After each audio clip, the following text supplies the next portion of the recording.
আসসালামু আলাইকুম সবাইকে। কেমন আছেন সবাই? আমি আলহামদুলিল্লাহ ভালো আছি। আজকের ভিডিওটি শুরু হলো হালকা মিষ্টি রোদে বসে রান্নার জন্য বাজার থেকে আনা কিছু কাঁচামরিচ, ধনিয়া পাতা এইগুলো আমি বেছে নিচ্ছি। এই হালকা রোদে বসা কাজ করার ভিডিওটা 2 থেকে 3 দিন আগে। আজ দুপুরে ভাজা মাংস দিয়ে আমি লাউ রান্না করব। এই সাধারণ খাবারটি যখন যত্ন করে রান্না করা হয় তখন খেতে কিন্তু অসাধারণ লাগে। আমার আজকের ভিডিওর কোথাও কোনো অংশ একটু হলে যদি ভালো লেগে থাকে তাহলে প্লিজ রিকোয়েস্ট রইল একটি লাইক দিয়ে ভিডিওটি কন্টিনিউ করুন। আপনার ছোট্ট একটি লাইক আমাকে প্রতিদিনের মতো নতুন নতুন ভিডিও মেক করতে উৎসাহ যোগায়। আর এখনও যদি আমার চ্যানেলটা সাবস্ক্রাইব করে না থাকেন তাহলে প্লিজ সাবস্ক্রাইব করে আমার পরিবারের একজন সদস্য হয়ে থেকে যেতে পারেন। পাশে থাকা অল অপশনটা অন করে রাখবেন। আমি যখনই ভিডিও আপলোড করব নোটিফিকেশন চলে যাবে আপনার কাছে। আপনি আপনার মূল্যবান সময় মতো আমার ভিডিওটি দেখে নিতে পারবেন। অলরেডি যারা এই কাজটা করে ফেলেছেন, যারা প্রতিনিয়ত আমাকে সাপোর্ট করে যাচ্ছেন, তাদের প্রতি রইল আমার অনেক অনেক ভালোবাসা এবং দোয়া। তো বন্ধুরা, এদিকে আপনাদের সঙ্গে কথা বলতে বলতে আমি কিন্তু লাউটার মধ্যে আমি সব ধরনের মশলা দিয়ে লাউটাকে কষিয়ে নিচ্ছি। মাশাআল্লাহ, লাউটা কষানো হয়ে গিয়েছে। এখন আমি এর মধ্যে দিয়ে দিব ভেজে রাখা মাংস। তো এভাবে যখন আপনি যত্ন সহকারে মনোযোগ দিয়ে রান্না করবেন খেতে কিন্তু মাশাআল্লাহ অসাধারণ হয়। তো এদিকে রান্না শেষ করতে না করতে আপনাদের ভাইয়া বাসায় চলে এসেছেন। তো ওনার আজ শরীরটা তেমন ভালো নেই, সেই জন্য উনি বাসায় নামাজ পড়বেন। আর এদিকে দেখুন আমার বাচ্চাকে দুষ্টামি করতেছে। খাবার পরিবেশন করেছি, সে চাচ্ছে তাকে নিয়ে আমি ওইখানে যাই। তো ওখানে ওর আব্বু নামাজ পড়তেছেন, তো সেজন্য আমি যাইতে চাচ্ছিলাম না। তো আমাকে টেনে নিয়ে গেল। তো আমিও আপনাদেরকে দেখিয়ে দিচ্ছি। এই তো আমাদের অল্প কিছু খাবারের আয়োজন। আজ মাংস দিয়ে যে আমি লাউ রান্না করেছিলাম সেটা, আর কালকের এখানে টমেটো রান্না, শুটকি রান্না, এগুলাই আজ আমরা দুপুরে খেয়ে নেব।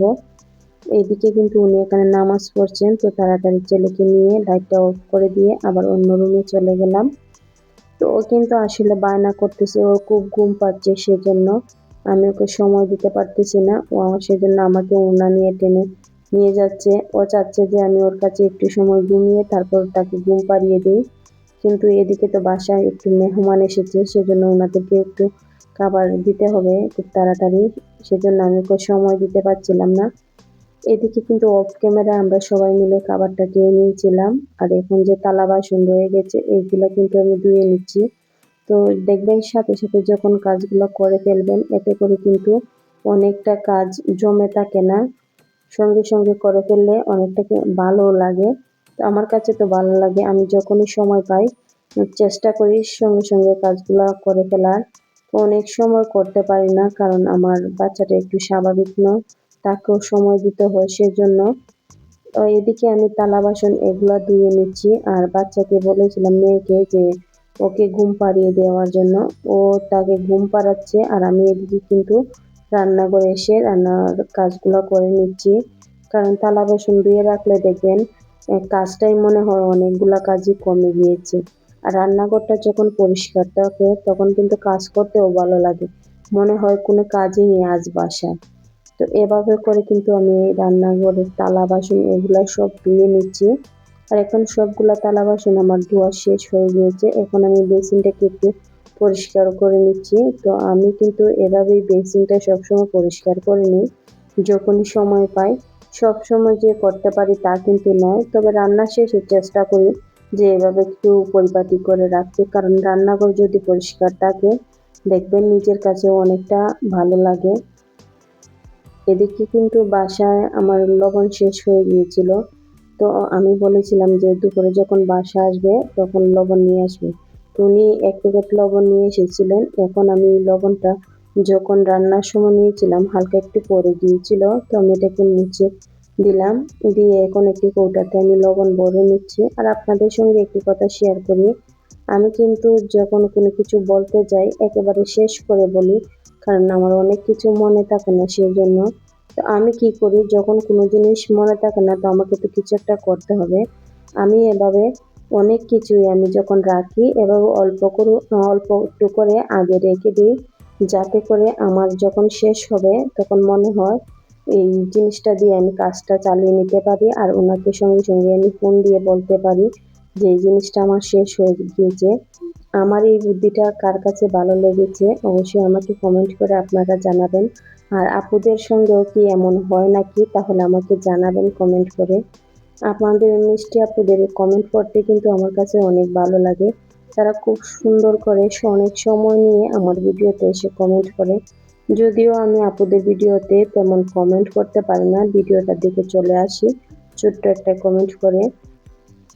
তো এদিকে আপনাদের সঙ্গে কথা বলতে বলতে লবণটা ঢেলে নেওয়ার পর আমি কিন্তু এই জায়গাটা একটু পরিষ্কার করে নিচ্ছি। এই যে মিষ্টিটা দেখতে পাচ্ছেন এটা কিন্তু অনেক পুরানো। যাই হোক, পুরানো যার যেমন সামর্থ্য আছে সে অনুযায়ী চলতে হবে। এখন সবগুলা পরিষ্কার করে আমি কিন্তু এখানে রেখে দিয়েছি। তো এদিকে আমার মেয়ে কিন্তু আমার ছেলেকে ঘুম পাড়িয়ে দিয়েছে। দেখুন সে উল্টো দিকে ঘুমিয়েছে। আর তাকে ঘুম পাড়ানোর মেন কৌশল হচ্ছে এই ফ্যান। তাকে ফ্যান দিয়ে মনে করুন শীত লাগিয়ে তারপর ঘুম পাড়িয়েছে। আমি কি করলাম, ওদিকের বালিশটা দিয়ে তার এদিক দিয়ে একটু চাপ দিয়ে দিলাম, এতে করে সে বুঝতে পারবে যে আমি তার কাছে আছি। সে কিন্তু দেখেন অনেকটাই নড়াচড়া করতেছে। তখন বাচ্চাটাকে এদিকে রেখে চলে আসলাম। এই টেবিলে কিন্তু আমরা খাবার খেয়েছি, এখন টেবিলটাকে একটু মুছে পরিষ্কার করে নেব। এভাবে পরিপাটি করে রাখলে কিন্তু অনেক ভালো লাগে নিজের কাছে। যখন রুমগুলা গুছানো থাকে তো অন্য যে কোনো কাজে দেখবেন মন বসে, আর মনে হবে যে আপনার কোনো কাজই নেই বাসায়, একদম ফ্রি আপনি। তো এভাবে করে কিন্তু আমি সবগুলা কাজই করে নিচ্ছি আর আপনাদের সঙ্গে শেয়ার করছি।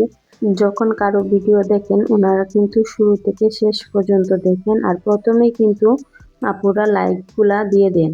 অনেক আপুরা আছে ভিডিওতে লাইক দেয় না, কিন্তু কি আর করা, আমাদেরকেও তো আমাদের মতো লাইকটা দিয়ে ভিডিও দেখতে হবে। আমি আপুদের এখন নাম বলে দিচ্ছি। রুকসানা আক্তার আপু, এই আপু কিন্তু অনেক ভালো, শুরুতেই কিন্তু লাইক আপু দিয়ে দেন। আর এদিকে হচ্ছে কামরুল, মালয়েশিয়া প্রবাসী, এই ভাইয়াও কিন্তু লাইক দিয়ে পুরো ভিডিওটি দেখে নিন। ব্লগস বাই ফাতেমা, এই আপু কিন্তু খুব সুন্দর করে কমেন্ট করেন। আপু শুরু থেকে শেষ পর্যন্ত দেখেন। শম্পা আপুর সংসার, যে শম্পার সংসার, জানি না আমি শম্পার যখন বলছি আমার কাছে কেমন জানি লাগছে, সেজন্য শম্পা আপু বলছি। এই আপু কিন্তু খুব ভালো, অনেক বড় ইউটিউবার তিনি আমার কাছে মনে হয়, কারণ ওনার ভিডিওর কোয়ালিটি মাশাআল্লাহ অনেক ভালো। তো শম্পা আপুর সংসার, তারপর হচ্ছে সিঙ্গাপুরের কামাল ভাইয়া। এই ভাইয়া কিন্তু আমি কিছুদিন যাবত ওনার ভিডিও দেখি নাই, উনি আমাকে মনে রেখেছেন, উনি আমার ভিডিওতে এসে কমেন্ট করেছেন। উনি কিন্তু খুব ভালো, শুরুতে একটু লাইক দিয়ে সম্পূর্ণ ভিডিওটি দেখে নেন। তারপর হচ্ছে বাংলাদেশি মম চাঁদপুর, এই আপুটার কিন্তু কমেন্ট করতে আমার কাছে অনেক ভালো লাগে। এই আপুটাও সবার মতো এমনই করে, অনেক ভালো একটি আপু, এই চ্যানেলের আপু। তারপর হচ্ছেন শিমু আপু, মার্শাল্লাহ উনিও অনেক বড় ইউটিউবার। উনি কিন্তু যার ভিডিওতে যান প্রথমে লাইক করে, তারপর খুব সুন্দর করে মিষ্টি করে একটা কমেন্ট করেন। তারপর হচ্ছে আমাদের আরেকজন আপু, টুনাটুনির সংসার, এই আপুর কথা শুনতে শুনতে ওনার ভিডিও যে কখন শেষ হয়ে যায় আমি বুঝতেই পারি না। তো অনেক বন্ধুদের কিন্তু এখানে নাম নিইনি, তারা কিছু মনে করবেন না প্লিজ। এভাবে করে আমি পরবর্তী ভিডিওতে আরো কিছু আপুদের নাম বলে দেব। কিন্তু আমি যখন এই আপুদের ভিডিও দেখি, জানি না কখন তাদের কথা শুনতে শুনতে আমার ভিডিও শেষ হয়ে যায়, আমি বুঝতেই পারি না। কারণ আমি কিন্তু ওনাদের মতো এত সুন্দর করে গুছিয়ে পরিপাটি ভিডিও করতে পারি না, তারপর কথাও বলতে পারি না। সেজন্য হয়তোবা অনেক আপুরা আমার ভিডিও দেখেন ঠিক আছে, কিন্তু লাইক দেন না। আমি এতে কিছু মনে করি না, যেহেতু এখানে আমরা কাজ শুরু করেছি তো অনেকে আসবে, ভালো কমেন্ট করবে, খারাপ কমেন্ট করবে, করতেই পারে। তো ধৈর্য ধরে এখানে কাজ করে যেতে হবে। আমি চেষ্টা করব রেগুলার ভিডিও দিতে, ইনশাল্লাহ যদি আল্লাহ চান তো আমি রেগুলার ভিডিও দেব। এদিকে আপনাদের সঙ্গে কথা বলতে বলতে আমি কিন্তু